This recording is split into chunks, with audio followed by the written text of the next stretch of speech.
What's up, y'all? I had the sleepy giggles today, which my husband hates, but I see something that is so extremely funny to me, and I can't stop laughing at it. And so this is gonna be crazy. So I'm seeing this meme that said, "Sleep with your best friend for $350 million."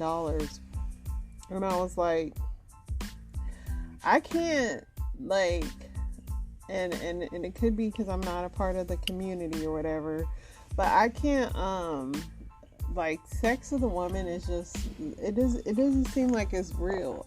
My brain can't comprehend sex with a woman because there's no penetration, even if you're wearing a dildo or whatever. So say we get this $350 million offer to have sex, I'd be laughing because it's really silly, to just be rolling around, just feeling on each other. I mean, that's what, and forgive me if I offend anybody, but I just really don't understand how y'all having sex as women just don't, in my heterosexual brain, make any sense. Somebody explain it to me. I don't get it. But needless to say, I wouldn't be able to do it because I wouldn't be able to stop laughing. And so I probably wouldn't make it through it because, first of all, I need to understand how two women have sex. It still makes no sense because sex, from what I understand, is for procreation purposes. So I don't know. Not trying to be offensive, just none of it makes sense to me. My husband, he was not interested in doing it with his friend. I'll try to convince him because he just had a colonoscopy. Why not? He didn't think that was funny. And I just had these giggles about it, and he was completely ready for me to go to sleep. But other than that, I went to the gym with my son today. I was tired, but I forced through, pushed myself through. I definitely did that. News today is all about Trump and these mugshots. These mugshots that his little crew took. It's some scary stuff, man. They looked pretty creepy in those mugshots. Some of them are see-through almost. So yeah, 8 Republican candidates took the stage today for the debate. They're jockeying for the second place. Multiple would appear to have been shot at a biker bar in Southern California. Back to shootings again. Let's see. Twitter has suspended the shooter's account shortly after NBC News reported that it had been previously flagged. I guess that, so the person that shot the lady over the pride flag, they had a Twitter account, and Twitter finally suspended the account. A federal judge in New York this week dismissed a $25 million defamation lawsuit against Alec Baldwin about comments regarding January 6th. Dang, they was trying to get him for $25 million. Y'all just be filing all kind of lawsuits. That's why I'm I be hesitant to file lawsuits, but shoot, man. There's a listeria outbreak in a milkshake at Frugal's Burger restaurant located in Tacoma. Dang, 3 dead after drinking them. Dang, man, can't even have a milkshake in the hot sun. Dang, that's a messed up way to go too, man. Thinking about to get a nice milkshake, because when you get a milkshake, it's for me, it's almost a medicine, because it's cold, you're ready, and then boom, it kills you. What the heck? Let's see. Pretty much comments about the Republican debate. Peloton lost a lot of subscribers. I don't think that Sex in the City episode helped. The opening of Just Like That or whatever opened up with Big pretty much dying after he got off of a Peloton. I don't think that helped them out, and I would not be surprised if the writers didn't try to sue for that, because that was kind of you were working out on a Peloton and then boom, you kill over. Let's see. And I'm gonna try to stop saying then boom, because it's the new thing everybody says, and now it's starting to get stuck in my brain. Lizzo's lawyer says singer plans to countersue after surface photos show backup dancers smiling with adult performers in Paris. So, you know they're going to hit back with all their proof. I think it'll end up being a settlement out of something. And Lizzo, I mean, she's back posting again. She has her comments turned back off. But she's coming out, you know, she's getting back into her old habits. So, we'll see. Thieves stole wigs from a Beverly Hills shop that serves cancer patients. That's pretty messed up. Experts suggest people with high health risks should start back wearing COVID masks. They keep saying another lockdown might be on the way.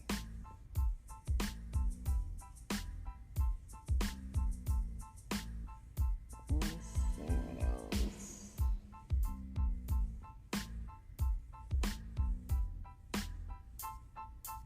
Have you ever broken up with someone because you didn't get along with their family? Absolutely. Especially people that are very involved in their family. Like, they like to have family dinners and stuff. I ain't got time to battle. I'm not dating everybody. Yeah. I got some story times tonight, so I'm not gonna yap too long. Kevin Hart is back in a wheelchair after muscle tears. He was racing an ex-NFL running back.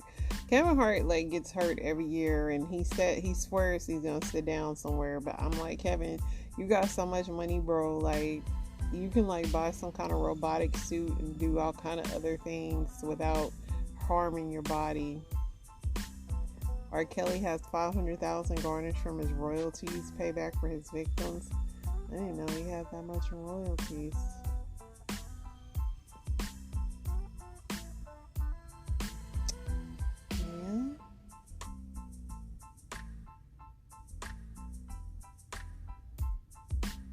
Yeah. Someone did a fake AI of Offset cheating on Cardi B, and Cardi is suing them. And then I know Nicki Minaj, somebody swatted her home, and they caught the person that was doing that. So a lot of these rappers about to put some of y'all in jail with your little ways. Let's see what Reddit got going on.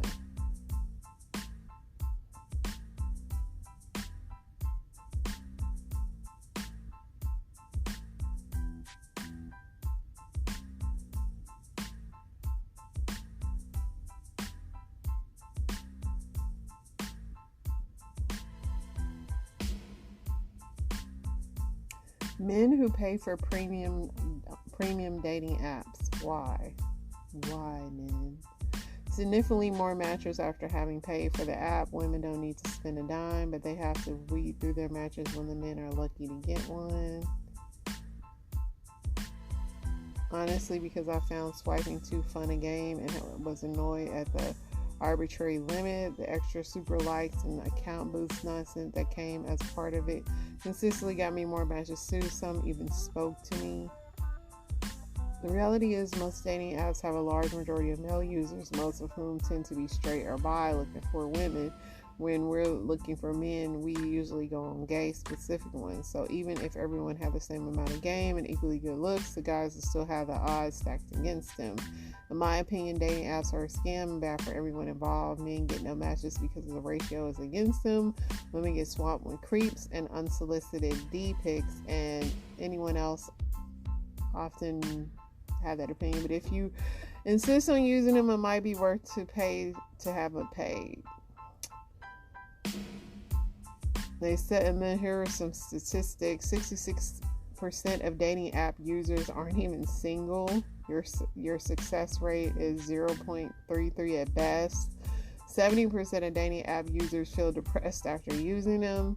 44% users don't feel good enough for the people they match with. 27% women using the dating app only as an ego boost. 44% of users want a casual hookup, and 39% of users feel unwanted. And that is from depressing stats of all that. Yeah, man. it's hard because dating and meeting in person, and as much as we're overworked or not leaving our homes due to COVID or whatever, I don't know how you really go about meeting nobody these days. Is confidence really attractive? Yes, but there is a difference between confidence and cockiness. Somebody said confidence is attractive, but so is humility. Find a sweet spot between both. I agree.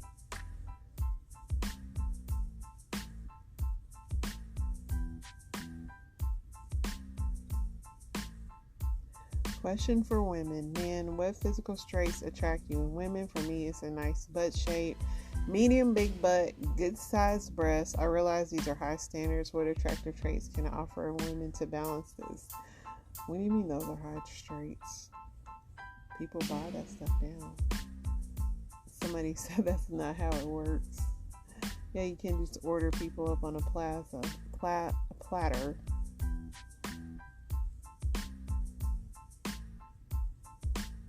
Who are more protected in society, men or women? As a woman, I would definitely say, women, but to an extent. Like, it's like 50-50. Because men are kind of like, you're out there fending for yourself, where women are kind of coveted, but it's still dangerous being a woman. A lot of people are saying that's a loaded question, definitely.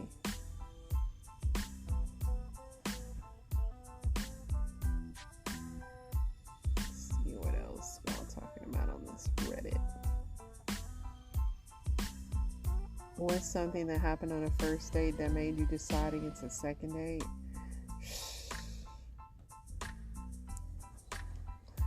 I mean, for me, it could be so many things, but I'll always go back to this dude that like wore a tank top and he had like the hairiest armpits, and he put his arm around me and his armpit was on my shoulder. It was so disgusting. So definitely, like, anything bad hygiene, or if you catfish, we'll never see each other again. Somebody, yeah, this happened to me too. He took it out. See, this happens to a lot of women, but yeah, they take out their wiener. He leaned across and said, "I'm out." I said, "Excuse me." For some reason, my first thought was out of the closet. He said, "Out under the table," looking under the table, and like an idiot, I looked. Then he said, "That's what you do to me." I said, "This is what you do to me," and I left. I don't know what it is about y'all dudes flashing. Y'all either gotta send pics of your thing or flash. It's so strange. He tried to change my order with the waitress because I didn't order what he recommended. Whoa. Yeah, get out and block that dude. I picked her up and she asked me if we could stop by her mom's house so she could run in and grab something. I said, sure, made the stop. She went inside. 5 minutes later, she comes out hustling towards the car with a car seat and her mom chasing after her, yelling. She opens the door and throws the car seat, which now I see has a baby in it, and starts yelling at me to drive. I freaked out and just turned my car off and took the keys out the ignition. Her mom called the cops and they came and questioned all of us for a while. Turned out she had lost custody due to drug use and was trying to use me as a way to get her kid back. We never made it to dinner, just went home after the cops left. That's wild. Went to dinner with a girl who I'd been crushing on for quite some time. It seemed to be going well, and we ended up back at her place watching a movie or something. Out of nowhere, her boyfriend, of whom I was not aware, came back from out of town and stopped in unexpectedly. He and I had a super awkward conversation for a few minutes. Then the two of them disappeared into the other room for a minute or two. She came back and said something to the effects of, "I don't have a place for you. I'm sorry." I just kind of got out of my car and drove home. One of the strangest feelings I've ever felt. At some point, a few minutes into my journey, I couldn't contain myself and busted out laughing. You should be laughing because you could have got killed, dude. I mean, the whole thing is laughable, but also crazy. All right, let's get into these story times. Let's see here. Julie had People have been charged in the murder of a mother in Cheltenham. She was shot earlier this month while sitting in a Dunkin' drive-thru. The district attorney is calling this crime a cold-blooded killing. This is the story of Rachel King, a 35-year-old devoted mother and beloved teacher at Grover Elementary School in Philadelphia. Rachel never could have imagined the danger that awaited her one fateful morning, as she waited in her car with her 11-year-old son in the backseat. Little did she know, her usual stop for a morning coffee would turn into a nightmare beyond comprehension, and her life would come to a tragic end in the most unexpected and horrifying way. Welcome to Viral Crimes. Subscribe and hit the bell icon for more stories. This story takes us to Philadelphia, Pennsylvania. Philadelphia, often referred to as the city of brotherly love, is the largest city in the state of Pennsylvania. Rachel King's journey as an educator began in 2014 when she joined Grover Cleveland Mastery Charter School, located in a lively neighborhood in Philadelphia called Tioga Nicetown. Everyone looked up to Rachel. She was known for being really nice and caring to her students, and she worked really hard to help them succeed. The students loved her and saw her as more than just a teacher. She was like a shining star that inspired them and got them excited about learning history in their 7th and 8th grade classes. Rachel was the mother to an 11-year-old son, Jalen. She was a single mother raising her son on her own. Rachel poured her love and energy into being the best mother she could be. In her Facebook posts, she proudly documented the birth of her child on October 7, 2011, a date etched forever in her heart. However, life is never a smooth ride, and Rachel's heart would soon be tested by a tumultuous relationship when she fell for William Hayes. But what began as a promising romance turned sour when William cheated and was involved with another woman named Julie Jean. When Rachel discovered the painful truth, Williams decided to break up with Julie. However, Julie Jean was not ready to let go. In a disturbing turn of events, she resorted to incessant texting, calling, and even harassment against both Hayes and Rachel. The situation escalated to such an extent that Hayes had to seek protection from Julie through a restraining order. Consumed by rage and jealousy, Julie decided to take revenge on the woman who stood in her way. Julie's thirst for vengeance led her to a sinister plot to murder Rachel. Julie reached out to Zaki Stephen Al-Hakim, the cousin to the father of her children. Together, they plotted and conspired to carry out a cold-blooded murder. Their sinister plans were exchanged through text messages, leaving a chilling digital trail of their deadly plan. Among these messages was a haunting screenshot of Google Maps, pinpointing the exact location of Rachel's apartment. On the morning of April 11, 2023, Rachel was taking her 11-year-old son, Jalen, to violin class. A seemingly ordinary trip to a Dunkin' drive-thru would soon turn into a nightmare that would haunt young Jalen forever. In the blink of an eye, Zaki, with a heart as cold as ice, approached the driver's side door of Rachel's vehicle and shot her multiple times in front of her son, leaving Rachel lifeless in the driver's seat. Jalen, innocent and helpless, watched in horror as his beloved mother was taken from him in the cruelest way imaginable. The motive behind this cold-blooded killing raises haunting questions about the extent to which jealousy and hatred can lead people to commit unthinkable acts of violence. In the aftermath, officers found 6 9mm fired cartridge casings scattered on the ground, a haunting reminder of the terror that unfolded just moments before. Witnesses described a black male, with a slight build, driving a light-colored sedan, possibly a Ford or a Mercury, heading east after the shooting.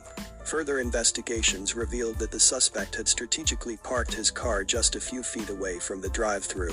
Approaching Rachel's vehicle on foot, he unleashed a hail of bullets without uttering a single word, a chilling indication of the ruthless intent behind this act.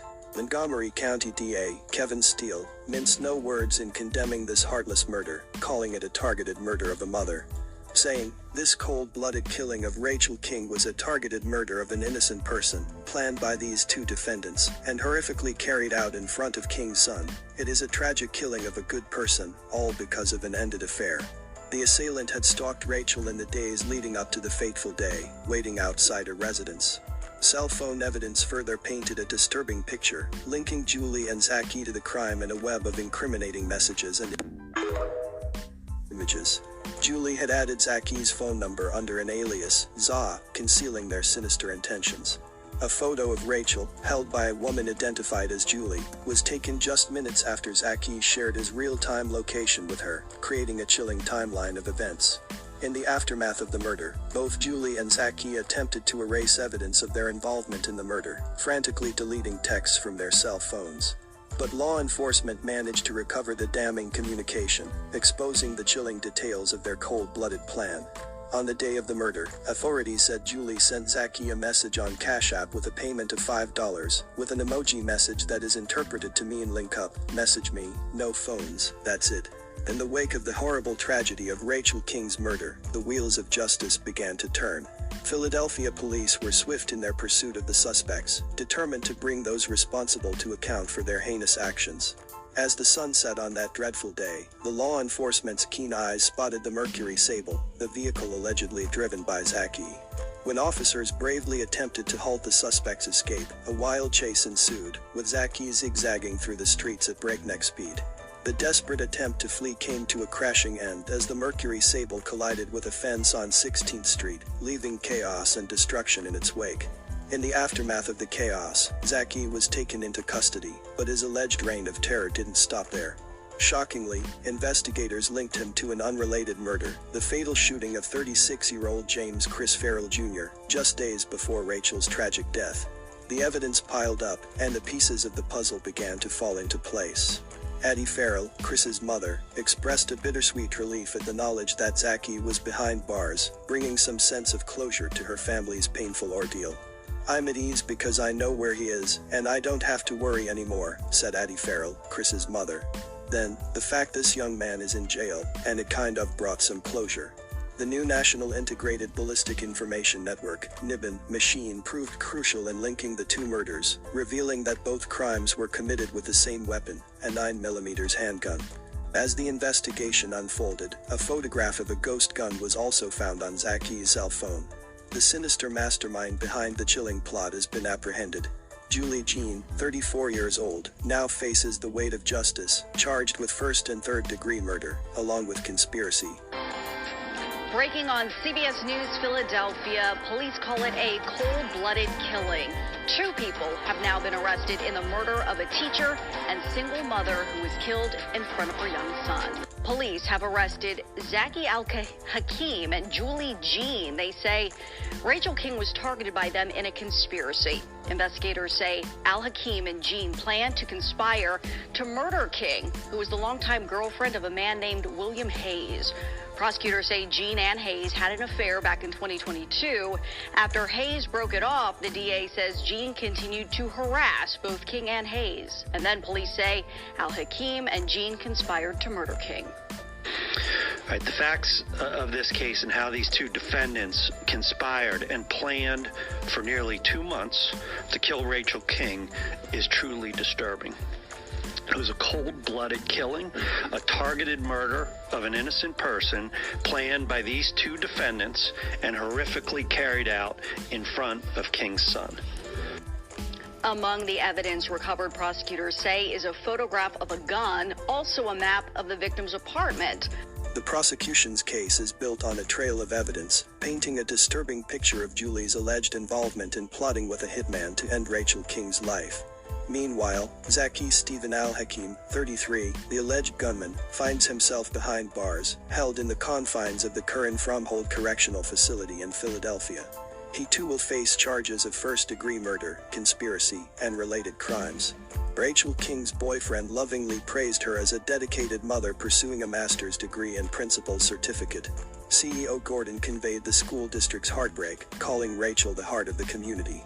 "She was there for me always," student Salim Gary told CBS in the wake of King's death. Yeah, it was a tough day here at Grover Cleveland School today where Rachel King... Sad. What's up, everybody? All right, you guys, so before we get started, as always, if you're not already following me, make sure you hit that follow button, and y'all, let's get into this very tragic story.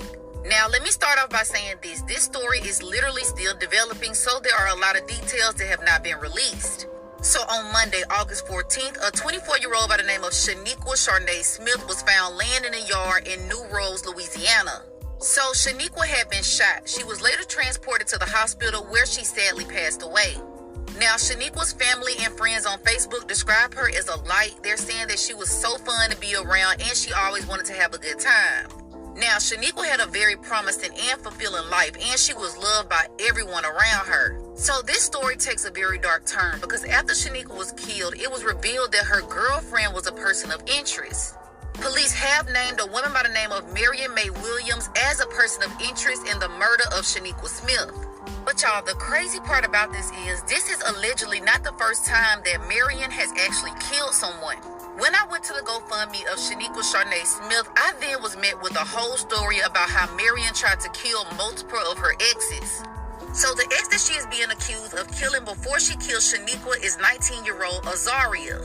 So in January of 2022, police received a phone call from Marion saying that her girlfriend was unresponsive. Now, this girlfriend was Azaria. Now, she told police that they were sitting in a car, she tried to wake her up, and she wouldn't wake up. Now, Azaria was pronounced dead, y'all, and later on, after an autopsy, they saw that she had injuries to her neck. So police quickly realized that this 19-year-old was strangled to death, and Marion was a person of interest in this murder as well. They say she had just graduated from John Ehret High School. On Thursday, deputies were called to the parking lot of an apartment complex on Mount Kennedy Boulevard. 26-year-old Marion Williams told them she and Hensley were sleeping in a car and she couldn't wake Hensley up. But an autopsy shows trauma to Hensley's neck, and her death was ruled a homicide. Williams was booked on one count of second-degree murder. Hensley's family members say Williams was Hensley's ex-girlfriend and the two had a history. So she turned herself in and she was charged with second-degree murder. Now, I'm not knowing how Marion got out and was able to kill again and allegedly kill Shaniqua Smith. But Shaniqua's family is saying that she wasn't even really with Marion 6 months and Shaniqua ended up dead as well. Now, the even more crazier part about this whole situation is Marion is still out there. She has not turned herself in, and police have not even charged her with the actual murder of Shaniqua. As of right now, they're just saying that she's a person of interest. Now, although police have not actually charged her with murder, they are charging her with disclosing nude images of Shaniqua. So police are saying that in recent weeks before her murder, Shaniqua and Marion had actually broke up. Police are saying that Marion posted nude images of Shaniqua on social media, and that's where her warrant comes in at. Now, I'm guessing that once they get her in for that, then they will start questioning her about the murder. But another thing that bothered me was if she had already killed somebody in January of 22 and was charged with second-degree murder, how is her even being accused of murder not instant for her to be taken in? Because my thing is, if she was out on bond for this murder, her even being accused of another murder should make police go try to find her even faster. Now, my heart absolutely breaks for both of these families, and there's no doubt in my mind police dropped the ball. They should have never letting this girl out of jail the first time.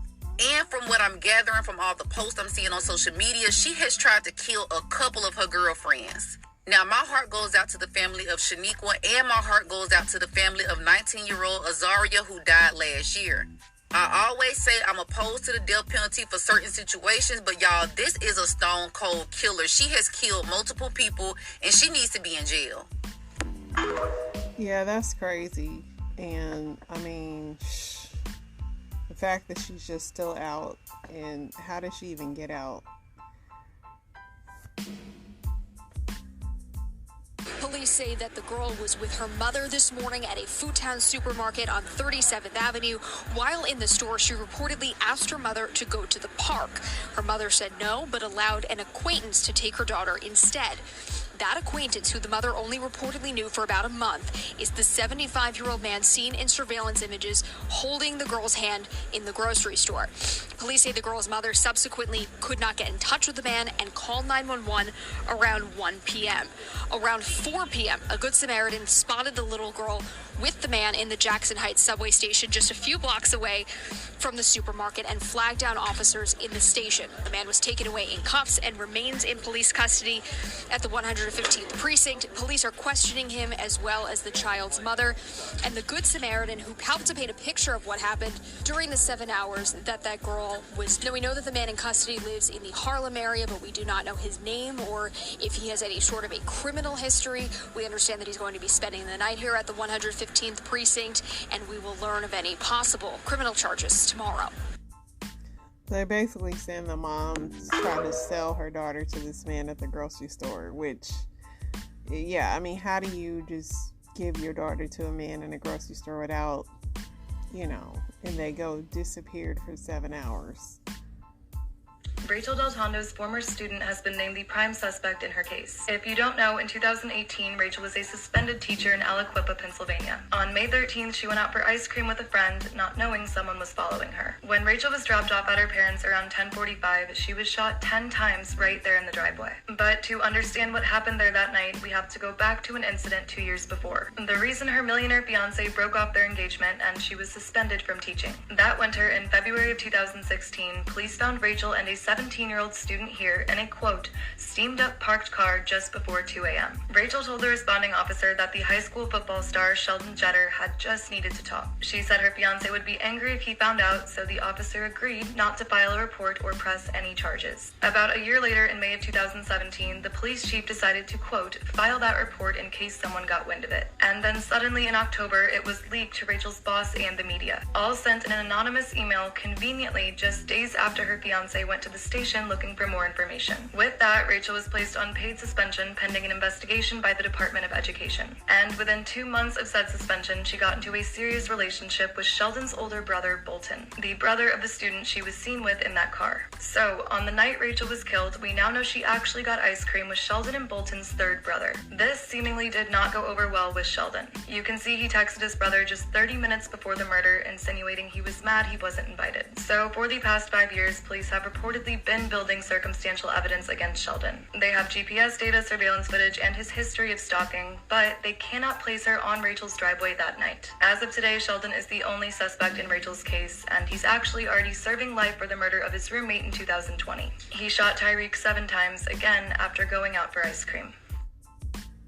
Something about ice cream that triggers him. These teachers, I don't know how y'all mess with these little kids. They're not on your level, man.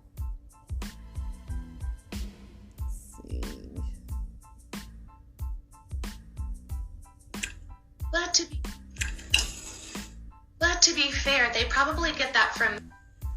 Children inherit their intelligence from their mother, not their father, says scientists.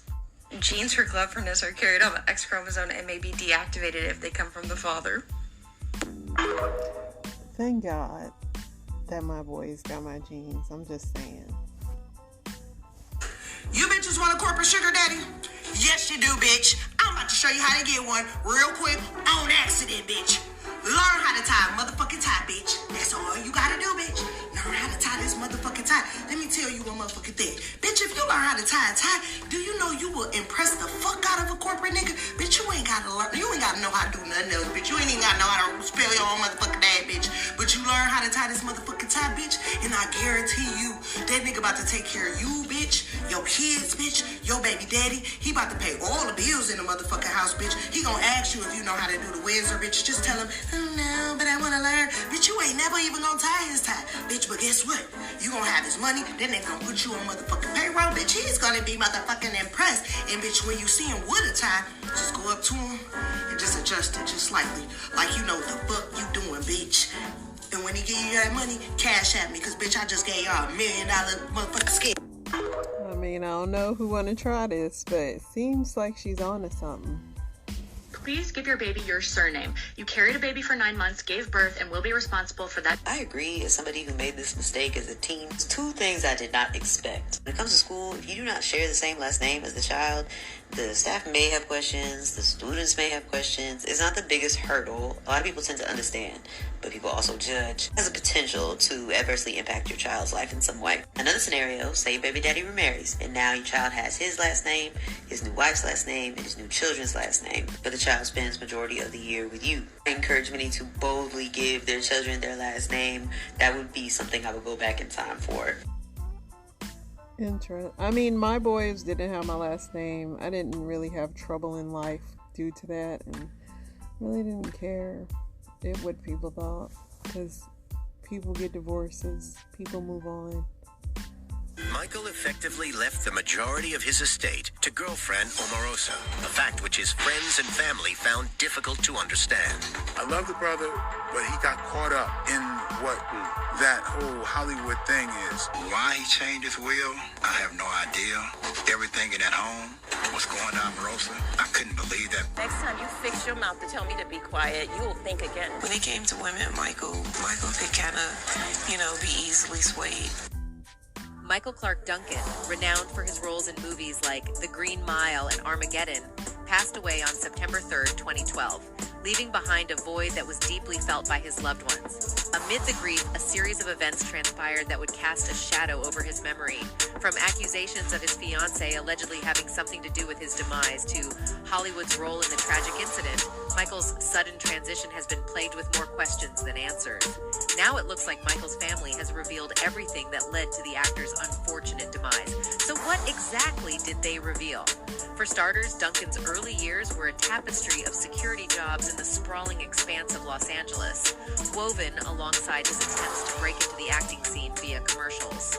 In this period, he found himself in the role of a bodyguard, shielding luminaries of the entertainment realm like Will Smith, Martin Lawrence, Jamie Foxx, LL Cool J, and the notorious Big.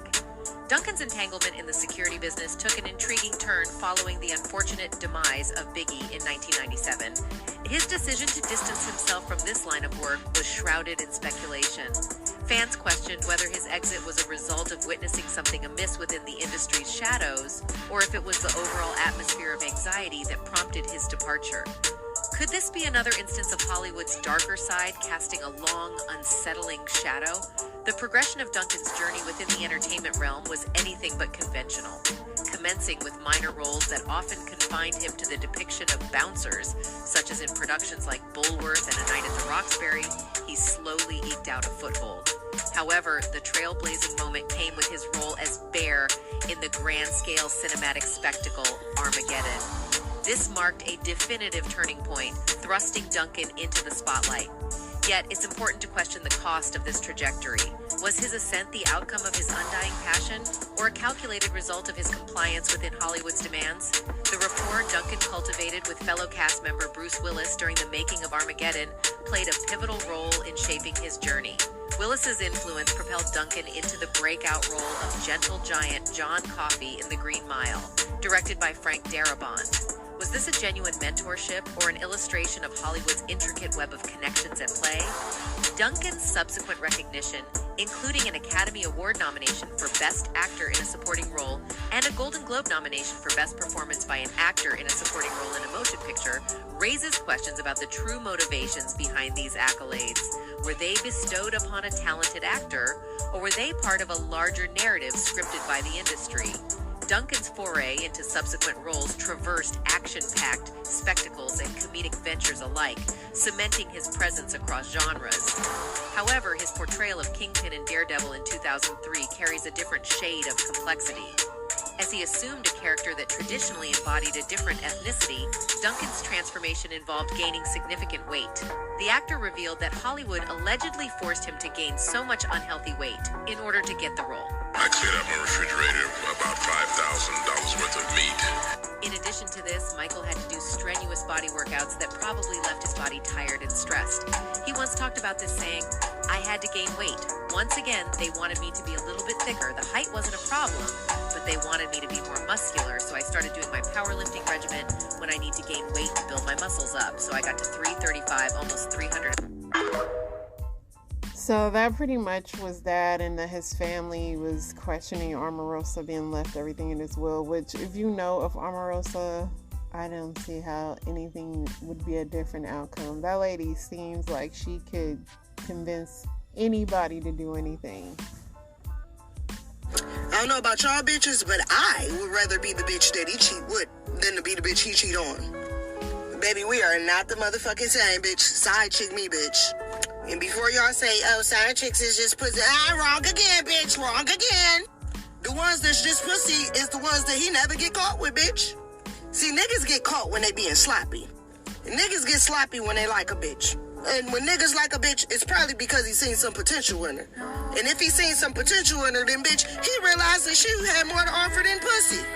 Bitch, bitch. The side chicks is way more than what the fuck you think. And please don't think that man is not funding her, because he motherfucking is. We ain't just fucking your nigga for no reason. Please believe it. And granted, side chicks come with pussy, bitch, you do too. But we also comes with peace and motherfucking pleasure and serenity and bitch. All the shit that you failed to provide, bitch. And then when we're done with him, we send him back home to you. So we're the reason you still got your man. Yeah. So y'all can pause the screen to read this, but to sum it up, it basically says you should do a background check and a deep 100% support this. Listen, I was seeing this guy for about 9 months, and when I say he was super available for dates, for phone calls, late night text messages, hey, it's raining, I don't feel like being alone, you want to hang out, he'll come hang out, we'll play spades, whatever. He was available. I don't even know why I did this, right? Because he told me he didn't do any type of social media. It was fine. Like, I really didn't get any, like, blaring red flags. But just on a whim, since he didn't do social media, before we went, like, further with the physical intimacy part, I took his phone number, I plugged it into TruePeopleSearch.com. His address came up. Clicked on his address, and the address listed everyone who lived in that house. And there was a woman who lived in the house that was 2 years younger than he was. I took her name, took it to social media, input her name on Facebook. Her profile comes up, and there's this goofy sitting in the Christmas picture with the matching pajamas on. Not only was he sitting with this woman, but they had 3 kids. 3 kids under 4. So I didn't say anything to him. Couple days passed. He hits me with the, hey lady, I'm thinking about you. No, sir, you don't need to be thinking about me. You need to be thinking about that lady that you done impregnated 3 times. At this point, you need to go ahead and marry her. Can't trust. And he probably was available all the time because she wasn't thinking about him. Because if he's available, but I behoove you to do background checks on these people, especially since it's so easy now. Like, y'all gotta know if these people on the registry, like, that's what gets on my nerves. You got an app for every show you want to watch in the world, but no app to tell you everything you need to know about a person. At this point, we should be able to do that, especially when you're dating. Y'all be safe out there. Is It In Yet is signing off. I'll be back tomorrow.